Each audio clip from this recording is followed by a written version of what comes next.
融市场的暴起暴落是起点还是终点呢？今天带你快来看。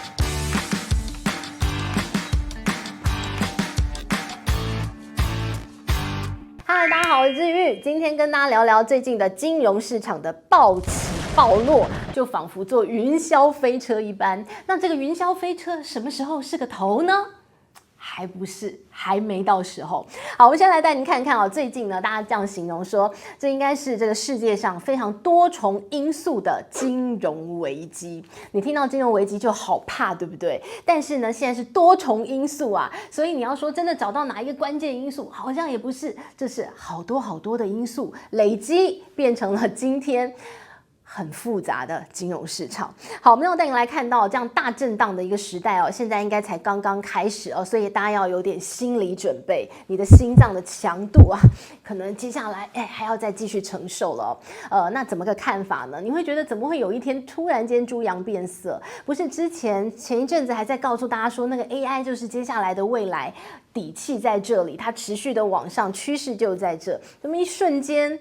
全部大家都从王座上跌落下来。好，我们带你看到这些 AI 巨头，你看到像 NVIDIA，像 Supermicro，像是 AMD，像是英特尔，哇，最近的股价真的是跌到不认识它了，跌到你妈妈都不认识你了你这发生什么事啊？你看到当初的 NVIDIA， 大家说它是大妖股，然后看到 Supermicro 美超微，大家说它是小妖股，这小妖股不得了啊 ！Supermicro 呢，最初它的一个股价是$70，然后呢涨到1200多美元呢，这是涨了17倍耶！然后现在呢，嘣又跌下来几百块钱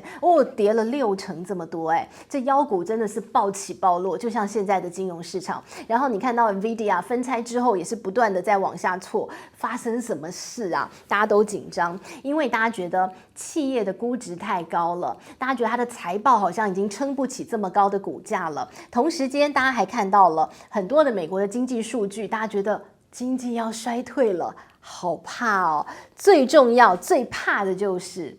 那个你觉得在股市当中的智者，你觉得那个真的很会操作股票的人，当他都在离场的时候，我们就该怕了好，我们带您看到是巴菲特。巴菲特呢，最近不断的在把他的股票变现他把他的苹果的持股卖掉了1半以上，他把他买了好久美国银行的股票，他也开始大卖了。那之前呢，大笔投入的日本股市他也开始离场了。然后当他不断在卖股票的时候，你就真的该问他到底看到了些什么我没有看到的。他人那么老了，眼睛应该还没有白内障，他到底看到了些什么我们没有看到的 sign， 我们没有看到的征兆？还是因为他是巴菲特，他听到了哪些我们不知道的内线？他现在变现，他手中的现金已经来到了他史上最高的一个位置点，他总共手上有2769亿的美元，他的部位之大，大到不得了。他把他的钱全部现金都放在美国的短债，现在呢，他在美国的短期公债当中的部位比联准会还要多。你说他夸不夸张？你就问他扯不扯？为什么他要留这么多的现金呢？他到底在怕什么？真的很想知道，打通电话问问他。好，那不过呢，我们带您看到现在呢，美国金融市场重挫有一个很主要原因是大家担心经济衰退。好，那经济衰退呢，其实有一些客观的指标。那其中有一个指标呢，大家都说它过去的预测值是100%的准确。那这个指标叫做萨姆法则。萨姆法则它的指标是这样他就看失业率。那他说这个失业率呢，就是他用3个月的平均的失业率去比较前一年前12个月最低的失业率的那个数值。好，那这3个月的平均最近的去比那个前12个月最低点，一减就这么简单。如果它超过了0.5，好，那叫做经济衰退要来了。也就是他光看失业率就失业率如果一直维持在一个高档，然后比之前这个最低的失业率还要再多0.5%的话，他就会认定说这叫做经济衰退快要来了。那这个萨姆法则呢，在过去100%，每一次只要大于0.5，真的就经济衰退了。所以呢，这一次来了7月份一减经济衰退了，就超过了0.5哦，它的数值呢是来到了0.53，所以呢他就很紧张啊，就觉得哇哦，真的要失业率就真的看得出来要经济衰退了吗？然后你也看到了失业率走扬，你看到了初领失业救济金的人数很高，你看到了这个非农的就业数据哦，真的不得了的低，然后你看到了这个。工业的这些制造业的一个这个指数呢，又来到了荣枯线以下，来到46，然后你就很担心说，天哪，经济衰退了吗？那联准会降息，本来觉得它是预防性的先降息，经济没怎么样，我预防性降息，但现在看起来似乎不是预防性，现在好像真的要救经济的那种降息了，那个感觉心理状态是完全不同。所以呢，这一次你看到全世界金融市场就在跌，这个跌到哇，真是吓歪。好，那于是呢，你看到这个萨姆法则已经看到了经济衰退的一点点隐忧，那于是我们来看很多重要的一些投行马上就开始出怎么看经济的一个预测报告。那我们来看高盛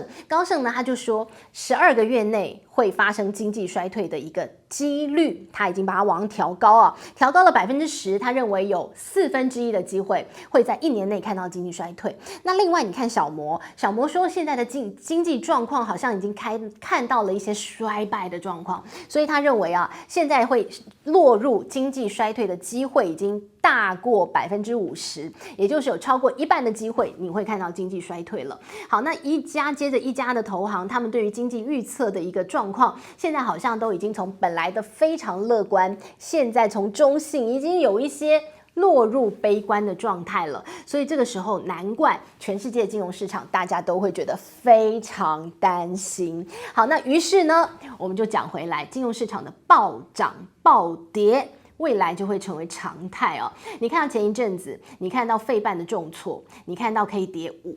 可以跌6%，然后你看到了日本股市可以跌到熔断，然后隔一天大家一觉醒来，什么事情也没有改变，但是日本股市可以涨到熔断，你就觉得天哪，我是人格分裂了吗？一天已经是觉得烂到真的不可再烂，要跌到熔断，隔一天什么事也没改变啊，却觉得棒的不得了，棒呆，我要涨到熔断，就觉得你有事吗？疯了，对不对？然后韩国也一样跌到熔断哦，所以你就看到了这样的一个心情的起伏，就像金融市场一样，突然间的暴涨，突然间的暴跌，以后会经常看到。好，但是呢，同时间你看到了这种这个市场的暴起暴落，你都觉得天哪，我不知道该怎么做的时候，有一个市场很特别，这个市场呢，因为人家早就已经跌在谷底了，跌在那个地方趴着了，所以你要它再暴跌好像也很难了，你要它暴涨好像也没什么可能，那叫中国市场。所以呢，现在又有很多的一些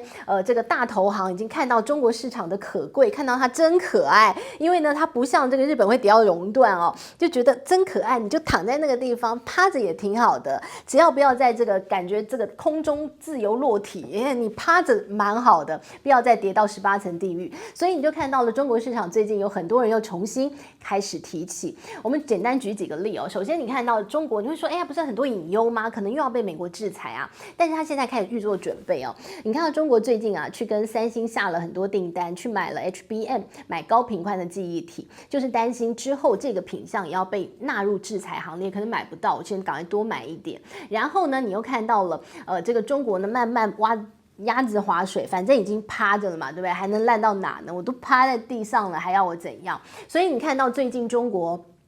到了纽约，到美国纽约去哦，办了一个中美的一个经贸合作论坛。那这场论坛呢，因为你知道中美之间最近也是贸易摩擦很多嘛，所以呢，他们就预计就约了100家的美国企业来参加，结果爆场100个位置，最后挤进了300家的一个美国企业都冲进来说，我们想看看中国市场还有没有机会哦，就说不是不要跟我们做朋友了吗？怎么又来哈？所以你就看到了，又有很多的美国企业在担心他们美国自己经济衰退的同时，一转眼又看到中国市场的机会了。所以呢，大家又开始对中国燃起了信心。好多的美国企业，大家又开始揪团哦，他组团要到中国去拜访，希望可以再把中国市场给找回来了哦。所以你看到了，现在这些美国企业也是很现实啊，自己国家很好的时候啊，把你不屑一顾；当自己国家现在看起来经济要陷入衰退的时候呢，赶快一个转身，完美转身，我们又开始要去拥抱中中国，拥抱人民币。好，这是美国企业，好，那就先不说了。但是呢，今天的重点是想告诉大家，接下来呢有非常多的不确定的因素会影响金融市场的一个涨跌哦。所以呢，未来你会看到这种一天涨停、一天跌停的状况会越来越频繁。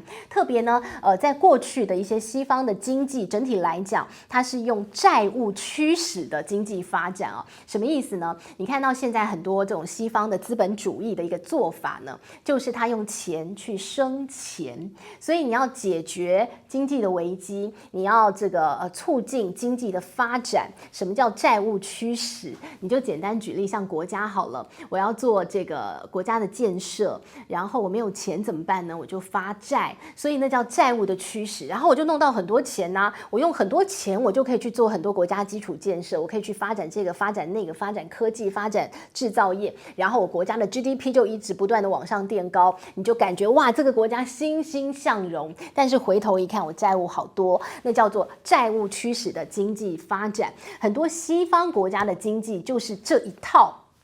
把很多国家的经济呢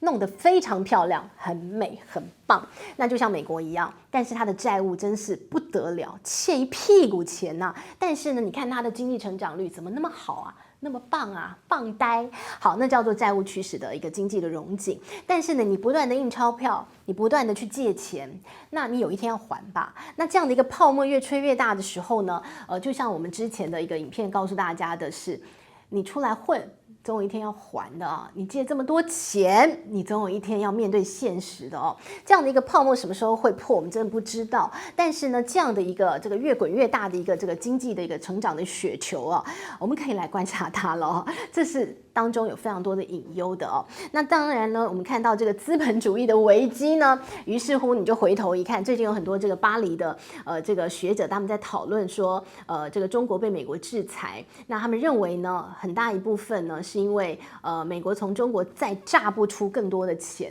然后觉得我们好像不像过去啊可以对中国予取予求，所以呢有这种被威胁感之后呢，就要把你压下去。那他认为呢，不能用西方的这一套去解释中国的经济。那当然呢，这